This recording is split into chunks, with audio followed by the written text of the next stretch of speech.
kulan wanaagsan daawadayaal halkan waa goobjoog TV ku soo dhawaada goobjoog dunida maanta xiliyadan oo kale aad ka daawataan goobjoog TV si toosan idinkaga imaanaya Muqdisho anigu Cabdifitaax Axmed ayaa maanta idin la socodsiinaya qodobada aad ku daawan doontaan waxaa kamid ah taliska booliska qaybta xiriirka dadweynaha oo sheegay inay jiraan caqabado badan oo dhinaca amniga ah oo ka taagan degmooyinka qaar ee gobolka Banaadir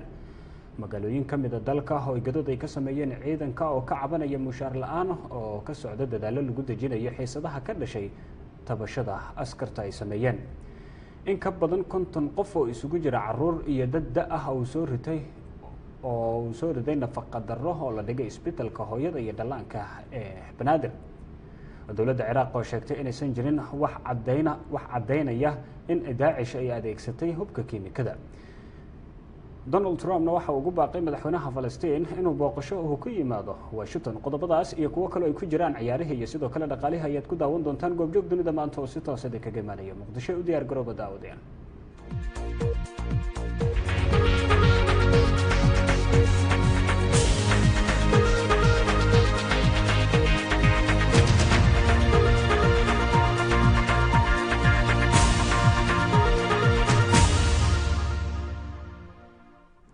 markale kulan wanaagsan daawadayaal u diyaar garoob wararkaas oo dhameystiran aan ku horeyna baarlamaanka maamulka Hirshabelle ayaa maanta ansixiyay xukuumadda uu soo dhisay madaxweynaha maamulkaasi Cali Cabdulaahi Cosoble kulan maanta oo sabti ah xildhibaanada ay ku yeesheen magaalada Jowhar ayay ku meel mariyeen 52 wasiir oo soo magacaabay Cosoble madaxweynaha maamulkaasi 85 xildhibaan ayaa soo xaadirtay kulankan iyadoo 17 ay ansixiyeen golaha wasiirada cusub 85 xildhibaan waa 85 taasi xildhibaan ayay 17 kamid ay ansixiyeen golaha wasiirada cusub ee maamulkaasi golaha wasiirada oo kulanka kadib saxaafadda la hadlay ayaa waxa ay ballan qaadeen inay si hufan ay howlahooda u qaban doonaan ayna ugu horeeyaan abaaraha ka jira deegaanada maamulkaasi bangiga adduunka ayaa sheegay in 20 milyan ay qatar ugu jiraan inay u dhintaan gaajo iyo macluul ka jirta wadamada geeska Afrika oo Soomaaliya ay ku jirto gudoomiyaha bangiga adduunka Jim Yong Kim ayaa sheegay in loo baahan yahay in laga jawaabo baahiyaha degdega ah ee ka jira dalalka Nigeria Ethiopia Kenya Koonfurta Suudaan iyo Soomaaliya gudoomiyaha bangiga adduunka Jim Yong Kim ayaa waxa uu qoraal soo saaray ku sheegay in malaayiin dad ah ay khatar ugu jiraan qaar kalena ay u dhimanayaan gaajo ka jirta dalalka Afrikaanka taasina ay cayb ku tahay caalamka oo idil gudoomiyaha waxa uu sheegay in loo baahan yahay in laga jawaabo baahiyaha degdega ah ee ka jira dalalka Nigeria Ethiopia Kenya Koonfurta Suudaan iyo waliba Soomaaliya atahayna in qoysas fara badan loo helo biyo iyo baad intaba Mr. Kim ayaa sheegay in loo baahan yahay lacag dhan 1.6 bilyan oo dollar sidaasina ay u helaan nidaamka hortag ah waxaana ku jira ayuu yiri 870 milyan oo laga hortagayo gaajada halka 770 dheeraad ahna lagu dari doono gudoomiyaha bangiga adduunka waxa uu sidoo kale ka hadlay in arintan loo baahan yahay in ay iska kaashadaan dhammaan hay'adaha kala duwan sida bangiga iyo qaramada midoobay lana diyaariyo sidii dadkaasi ay ku heli lahaayeen waxbarasho cunto xirfado iyo waliba in loo diyaariyo sidii ay uga gaashaaman lahaayeen mustaqbalka dhibaatooyinkan oo kale abaaraha dalal badan oo Nigeria iyo Yemen ay ku jiraan ayaa khatar ugu jira gaajada dalka Koonfurta Suudaan ilaa 100,000 oo qof ayaa khatar ugu jira in ay u dhintaan gaajo waxaana laga yaabaa in dagaalada ka jira meelaha qaar ay dad badan uga qaxaan warbixintan waxa lagu sheegay in dalalka gaajada ay ka jirto sida Soomaaliya iyo Suudaan waxa ay keentay in dad badan dhibaatada ka cararay ay galaan dalalka Ethiopia iyo Kenya hay'adaha qaramada midoobay waxa ay dadka ku dhibaataysan dalalka Nigeria Koonfurta Suudaan iyo Yemen Soomaaliya ay ku qiyaastay ilaa 20 milyan oo qof halka dhibaatadaasi ay sidoo kale saameysay qaybo kamid ah Ethiopia Kenya Uganda iyo Tanzania abaaratan la mid ah ayaa soo martay Soomaaliya waxayna ka dhacday sanadii 2011 waxaan ku geeriyooday ilaa 260,000 oo qof kuwa oo u badan caruur haween iyo dad ah Maxamed Cumar Cabdulla Dhaqane goobjoogti taliska booliska qaybta xiriirka dadweynaha ayaa sheegay inay jiraan caqabado badan oo ka taagan dhinaca ammaanka degmooyinka waa qaar kamid ah degmooyinka gobolka Banaadir taliyaha qaybta booliska gobolka Banaadir ayaa sheegay in falalkan amni darri shakhsiyaadka geysta ay ku dhuumaaleystaan isla magaalada qayb ahaan waxa uu ifiyay inay jiraan degmooyin si gaar ah ugu dhuumaaleystaan dadka amni darrada qayb ka mid ah magaalada Muqdisho ka shaqeeya meelo badan kamida waxa kamida Yaaqshiid qaybta Tookiyada waa meelo isa saaran oo dadkeedu oo yahay dad oo mutaqaanay oo ayaguba xasaasi sababtoo qofku markuu heshiisba aan la ahayn dawladda aanan diyaar u ahayn inay la noqdaan waxa kamida buurkan dheer oo xamar jajab waxaa ka mida buurka xamar jajab waa ayaduna dhinaca afisyoona ah mar alaale markii wax la dilo meelahaasaa lagu kala ordaa marka dhibaatooyinka ugu sareeyo meelahaas iyo meelo kaleeto ayaa jiri kara oo banaamanka kore ah waxaa ka mida hurwaa waxaa ka mida dayniile waxaa ka mida ex control laakiin intii tabarteena anugu waa u diyaar garownaa waana maxaa lahaay aana marka meelahaas oo kale markaa isku daydaan inaad gashaan oo aad ka raadisaan ama howlgallo ka samaysaan ama dad idin kala soo xiriiraan caqabadaha badan ee aad aragtaan maxaa ka mid waxaa ka mida meeshii oo luqluqyo ah oo aan la mari karin meel adiga 10 qof hadday gasho 1 qof iyo 10 qof yaa badan kunkaa badan marka caqabadaha ugu sareeya waxa waa dadkii shicibkii ayaanan la shaqaynaynin dowladda taasaa dhibaatada keenayso meelahaas luqluqyada oo basiibada oo isdul saarana waxa waaye meelaha kaliya oo ay ku dhuntaan dadka oo nabadiidka ah marka muxuu yahay ugu dambeyn baaqay shacabka u jeedin lahayd waxaan u jeedinayaa shacabka inay nala soo xiriiraan inay wax nala qabtaan far kaliya fool ma dhaqdo dhibaatooyin badan ayaa jira waa taliska booliska qaybta xiriirka dadweynaha oo sheegtay in magaalada muqdisho qaybo ka mid ah ay ka jiraan caqabado amniga la xiriira qaybtii labaad dhalinyaro laga keenay waa laga soo tarxiilay dalkaasi Mareykanka ayaa shalay laga soo dejiyay garoonka aadan cadde ee magaalada muqdisho waa markii labaad oo muwaadiniin Soomaaliyeed laga soo musaafiriyay dalka Mareykanka ay yimaadaan magaalada muqdisho tan iyo markii la doortay madaxweynaha Mareykanka ee Donald Trump haddaba qaar ka mid ah dadka ku nool magaalada muqdisho ayaa aragtiyo kala duwan ka bixiyay tani in ay yareyn karto qulqulka tahriibayaasha ah ee dalalka shisheeye Soomaaliya Mareykanka lagu soo celiyay horta wal muqdisho iyo dhalinyarada hore u joogeen oo amalaan ku haysadane amalaan ku haysid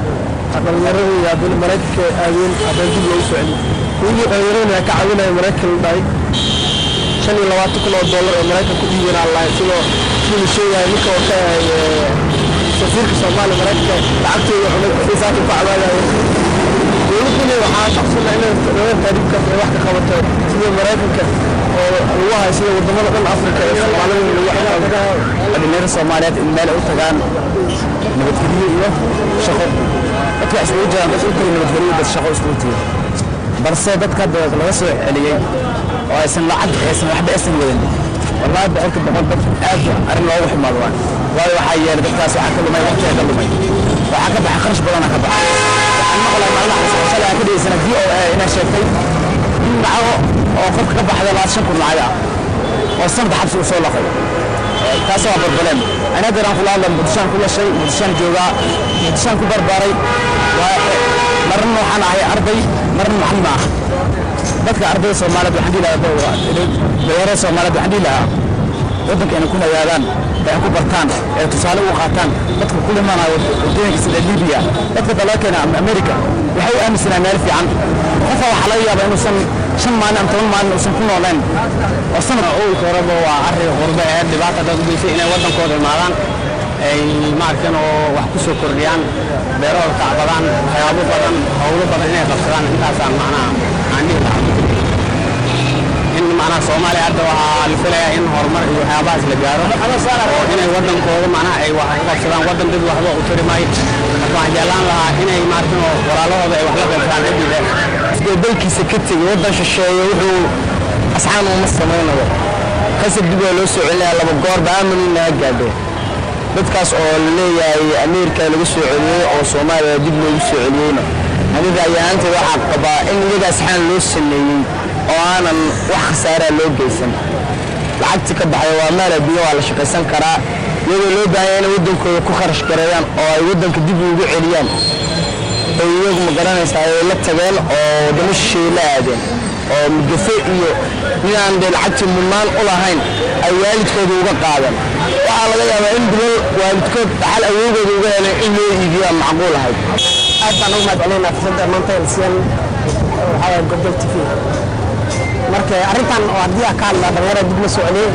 waxaa leeyahay waa guul Soomaali soo hoyatay waxaa waaye waa in Soomaaliya isku tashata annaga isku tashana haddii ay noqoto dhulkeena inaan dhisana ammaanka ka shaqeyna dowladda hadda noo qoratay iyo rajada hadda aqabna expectation hadda aqabna inaan asra u qaadno dhiirigelin oo dhalinyarada ammaanka ay ka howlgalaan dowladda Soomaaliyana inay ku tashtaan dadka shaqo abuur samaysan iyo dhalinyaradii hore oo dadka joogay oo wax bartay ama kuwa waxba aqooninba qof kasta marka level of categories in lagu soo lagu basgaray afiican markaas haddii uu macallin yahay macallimiinta loo basgaray oo dowladda shaqo abuur ay leedahay in ka badan 50 qof oo isugu jira caruur iyo dad ah oo la ildaran nafaqa darro ayaa la dhigay isbitaalka hooyada iyo dhallaanka ee Banaadir ee magaalada Muqdisho dadkan ayaa laga keenay duleedka magaalada oo ay soo gaareen qoysas badan oo ka soo cararay abaaraha ka taagan qaar ka mid ah gobollada dalka daafaha Muqdisho waxaa ku sugan boqolaal qoys oo ka soo barakacay abaaraha ka jira dalka kuwa oo ku soo hantibeelay waxaana u sii dheer cudurro ay ka mid yihiin cudurka shuban biyoodka iyo nafaqa darro oo waqtigan ay la jiifaan qaar ka mid ah isbitaalada ku yaala magaalada Muqdisho isbitaalka hooyada iyo dhallaanka ee Banaadir waxaa saacadihii la soo dhaafay la gaarsiiyay tiro ka badan 50 caruur ah oo nafaqa darro hayso kuwaas oo laga kala keenay qaybo ka mid ah degmooyinka gobolka Banaadir halka kuwa kalena laga keenay qaybo ka mid ah gobolada dalka ajiis oo barar oo ka dhacay markii soo bararay 3 bilood yaa banaanka la roogay muddo tamiyo lama bari ana inta la roogay saddexda bilood ee kamid muddo tamiyo 3 bir meeshan ajoog ka dhacay 3 bilood banaanka jiray waan jirnay jiradii inta ka shaani caafimaad ilaahay si caafimaad alxamdulillah bararkii waa day aan shalay maanta lihi waa gabadhan lahi bariyan joogto waxaa ku dhacay marka sidee loo hayaa qadara mashruubanba jadeeca maya jadeeca ma dhihin kan dhilay saas yeeshay takii ma tahay ya takii ma tahay aniga waa ka siyaasana meesha noo diteekna marka hore bay dhawaa meesha kan maali dhaqaatiirta ayaa inoo sheegay in saacadba saacadda ka dambaysa ay soo gaarayaan isbitaalka Banaadir caruur iyo dad waaweyn oo haysan nafaqa darro tirada ay diiwaan galiyeen waxay ka badan tahay midii sanadkii hore la qabtay dadka xoolaha kadib waxa timid hadana dadkii in la waayo oo dadkii ay dhimanayaan waxay u dhimanayaan ay tahay xanuun iyo gaajo marka nafaqa darridaas oo badatay abaaraha darteed waxay culays ku keentay isbitaalka sida u jeedaanba bukaanada isbitaalka oo nafaqa darrida u imaanaya aad u bateen ayuu ku yimid gobollo kala duwan iyo meelaha dhibaatada ugu baahan ay ka jirto oo gobolada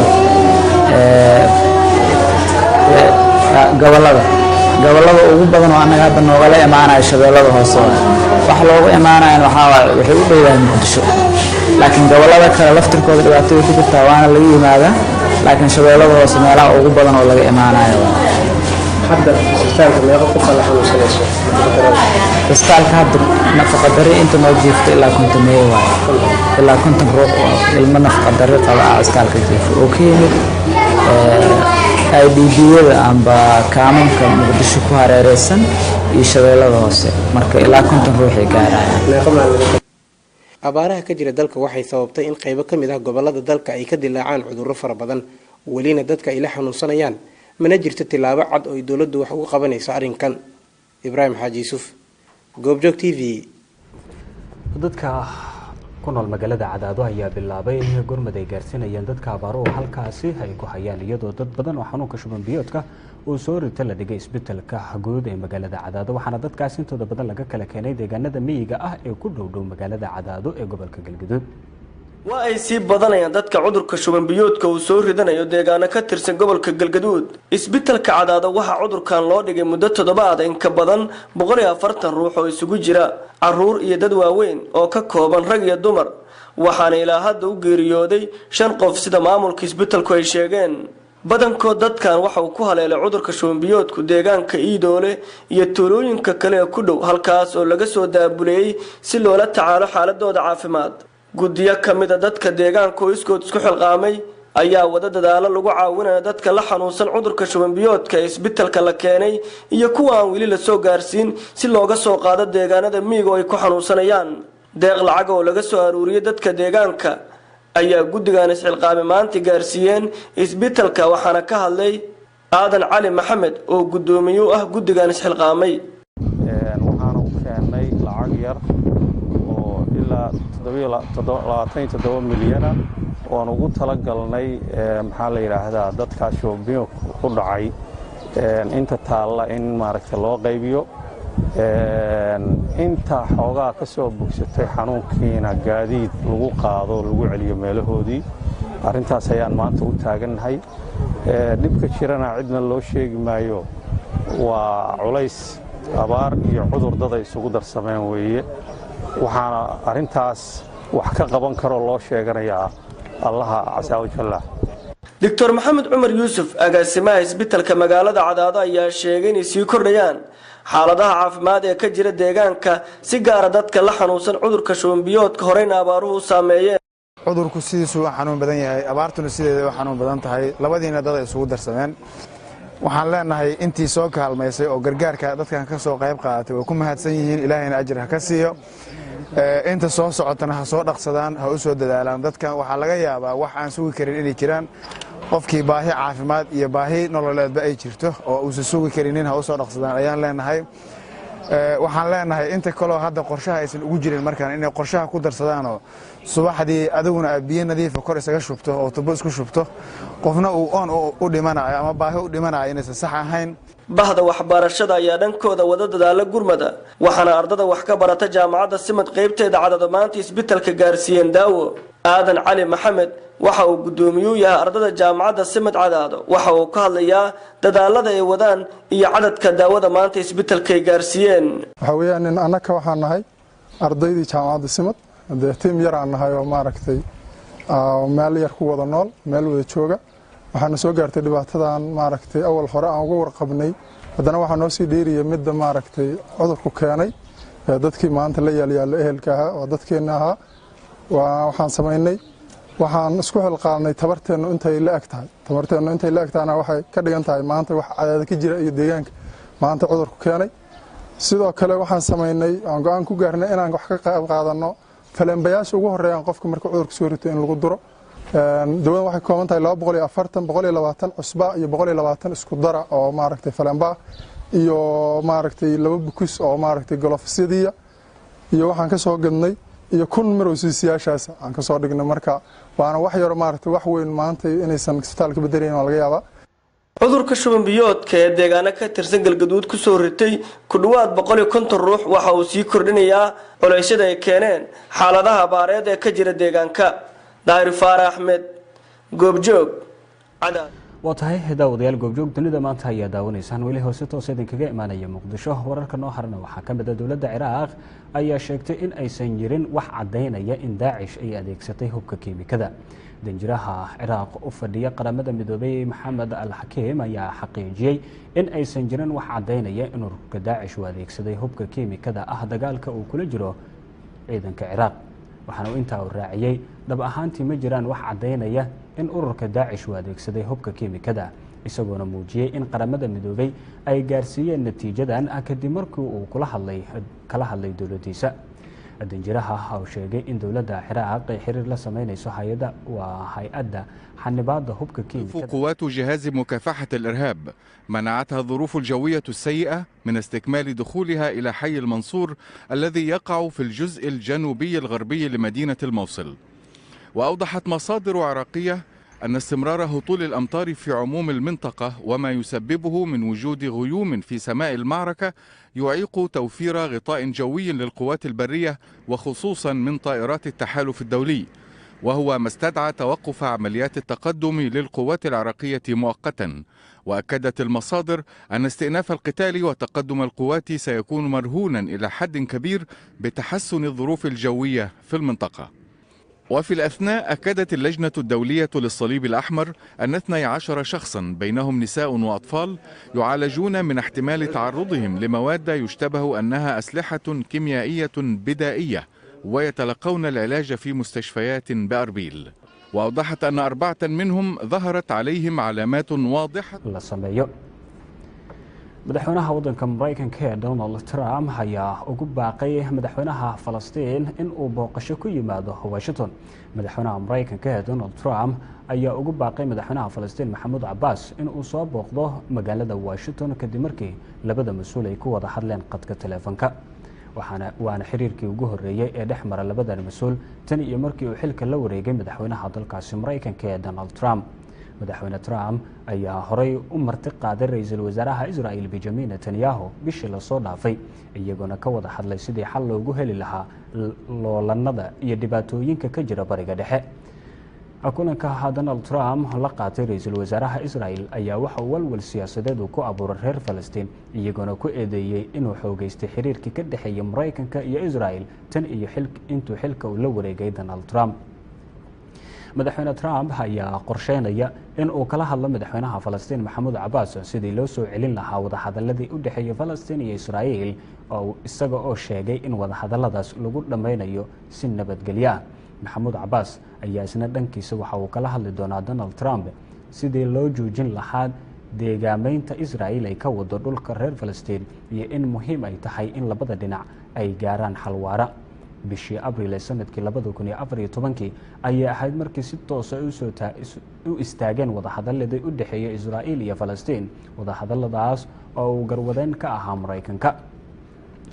haddaba daawadayaal, isla qodobkaas waxaa ila jooga oo aan rabaa inaan wax ka weydiiyo Yuusuf Ismaaciil Indhayare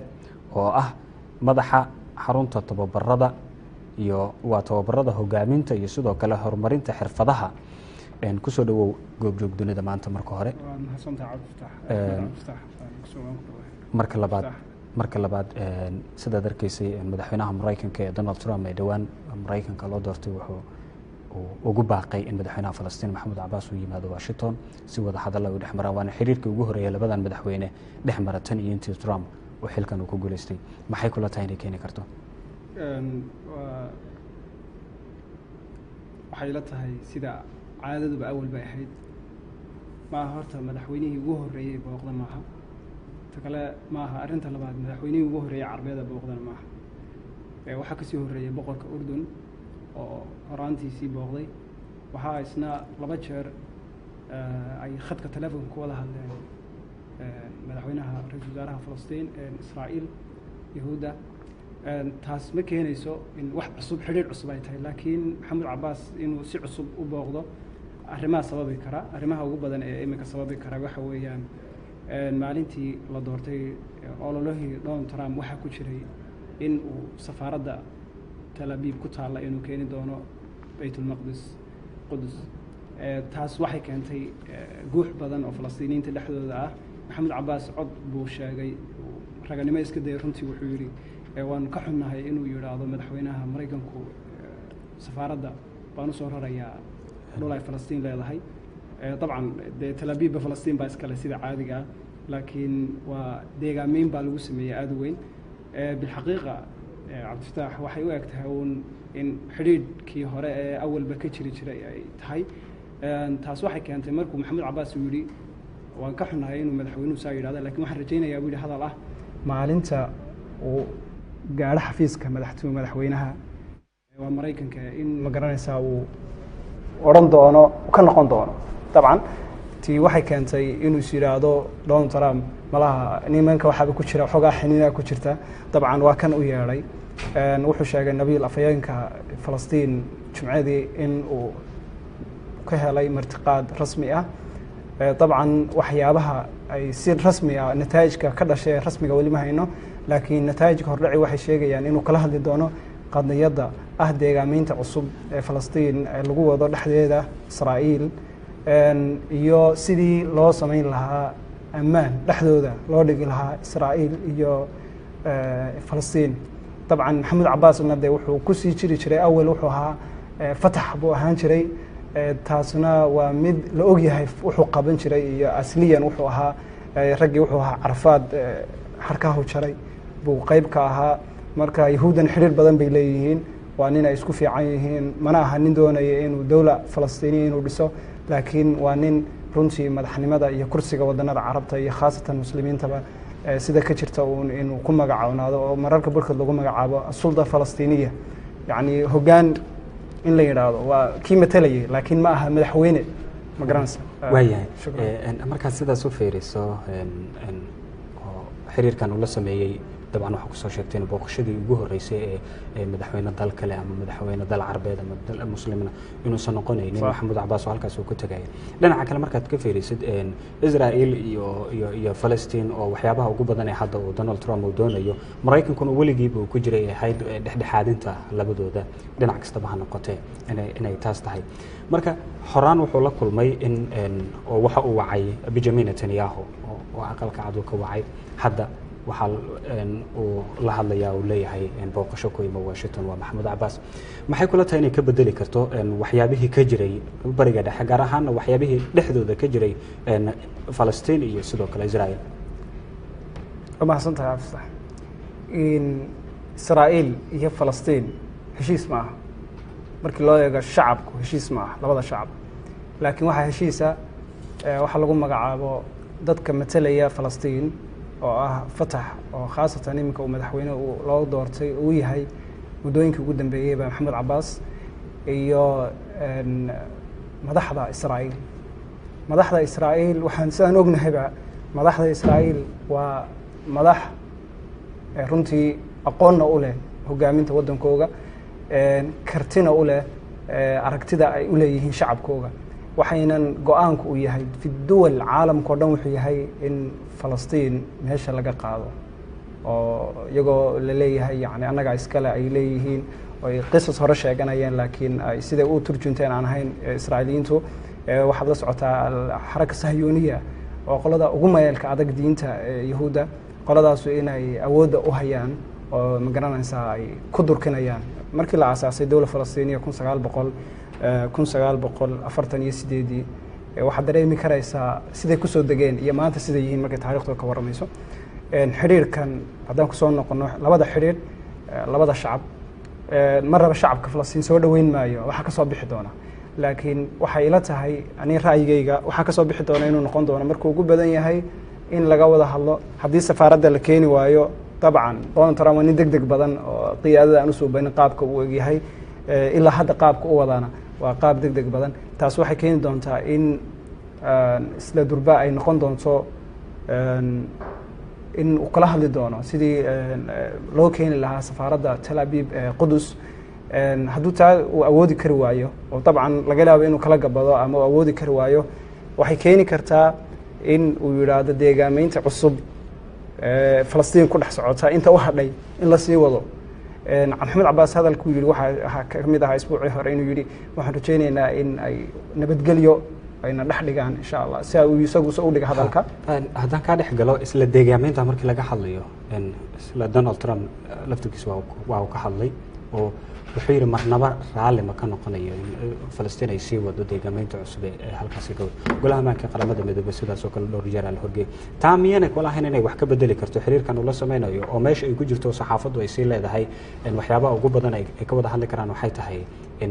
deegaameynta Israailiyiintu ay joojiyaan sidoo kale Falastiiniyiinta iyo Israa'iil wada hadaladii u dhaxeeyay oo 2014 Abriil iyaguba istaagay in dib loo soo celiyo miyaan kula ahayn inay wax ka bedeli karto xiriiradan labada oo Benjamin Netanyahu uu la sameeyay Maxamuud Cabaas uu la sameeyay miisan kula ahayn wax ka bedeli karto waxaan u fahmay su'aasha aftaa in ma garanaysaa Yahuudu nimankan reer Israa'iil ay oran doonaan wuxuu nooga xagliya Donald Trump Falastiin saxan kama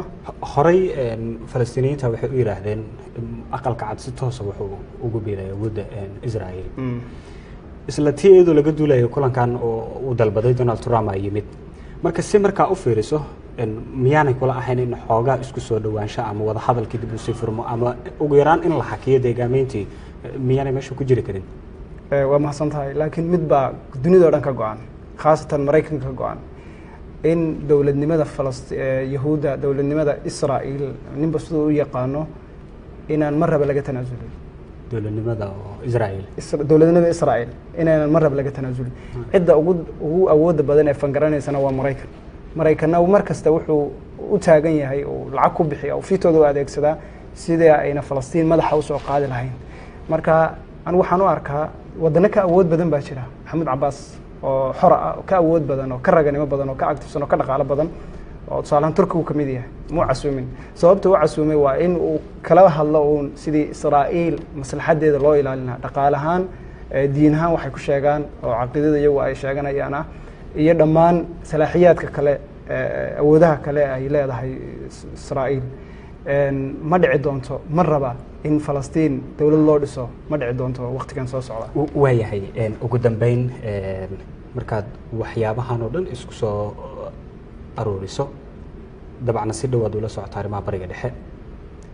maxay kula tahay natiijada ka dhalan karta hadda waxaan isla soo sheegnay waxyaabo badan in waxaana kuwaana wax rabaan kuwaana ay wax rabaan laakiin suuragal aanan ahayn in marnaba laga tanaasulo dowladnimadaas oo reer Israa'iil sida hadalka ugu dambeeyay baad ku sheegtay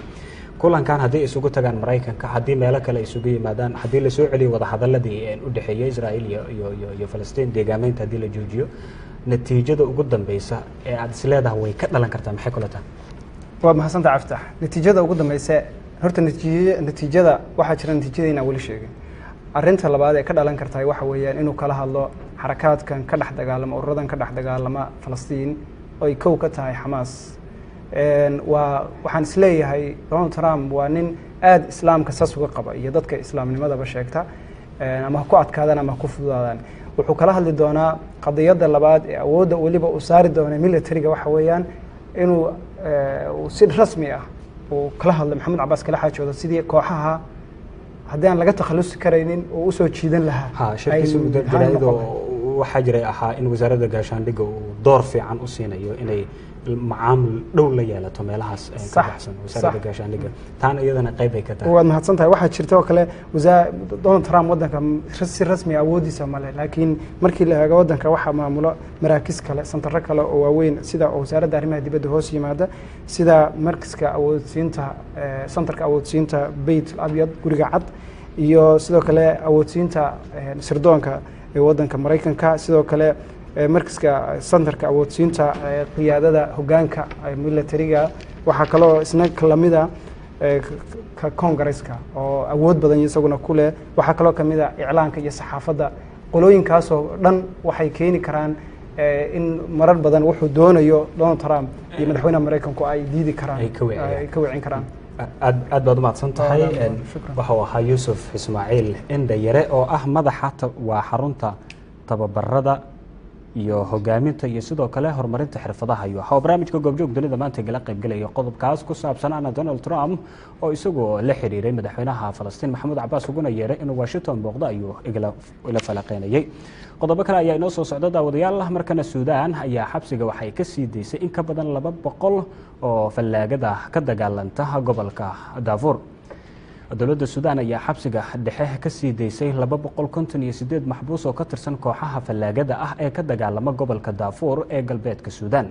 arintan ayaa waxaa soo dhaweeyay jabhadda kacdoonka Suudaan oo ay ku midaysan yihiin qaybo ka mid ah mucaaradka dalkaasi iyagoo ku baaqay in dhammaan maxaabiista mucaaradka laga sii daayo xabsiyada dalka tallaabadani ayaa timid kadib markii madaxweynaha Suudaan Umar al-Bashir uu arbacadii la soo dhaafay uu cafis madaxweyne uu u fidiyay kooxaha fallaagada ee ka dagaalama gobolkaasi Darfur ee galbeedka dalkaasi Suudaan saraakiisha Suudaan ayaa tallaabadani ku micneeyay mid lagu xoojinayo midnimada looguna gogol xaarayo oo sidii nabad waarta loogu heli lahaa wadankaasi maxaabiistan la sii daayay ayaa waxa ay ka kala tirsanayeen 3 jabhadood oo kala ah jabhadda cadaaladda iyo sinaanta jabhadda xoreynta Suudaan iyo kooxda kale ee waaxid Maxamuud Nuur iyo sidoo kale Cabdiwaaxid Maxamuud Nuur iyo sidoo kale jabhadda xoreynta Suudaan garabka Arko Minawi oo ka go'day garabka kale Cabdiwaaxid sanadii 2006 afayeen u hadlay mucaaradka oo lagu magacaabo Husama Saciid ayaa soo dhaweeyay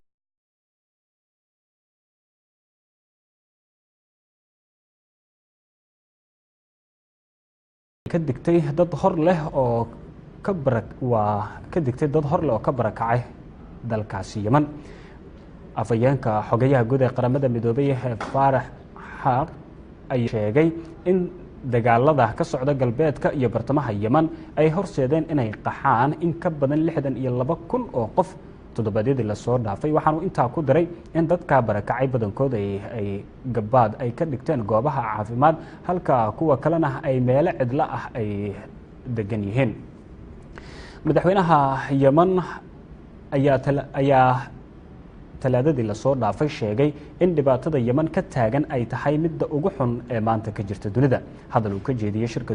dowladaha ku teedsan badweynta hindiya oo ka socda caasimadda indonesia ee jakarta ayuu sheegay in dadka reer yeman ay la soo dirista xanuuno iyo sidoo kale gaajo ayna gaabis ay ku yimaadeen ilihii dhaqaalaha. waxaana ugu baaqay bulshada caalamka inay gacan u fidiyaan dadka reer yeman ee halkaasi ku dhibaataysan. warbixinada ay soo saareen hay-adaha qaxootiga UNHCR iyo sidoo kale hay-adda socdaalka adduunka ee IOM loo soo gaabiya ayaa lagu sheegay in tirada ugu badan ee barakacday ay ka baxeen magaalada Taakis. waxaana uu soo saartay qaramada midoobay warbixin ay soo saartay ay ku sheegtay in ka badan 1 milyan oo qof ay ka barakaceen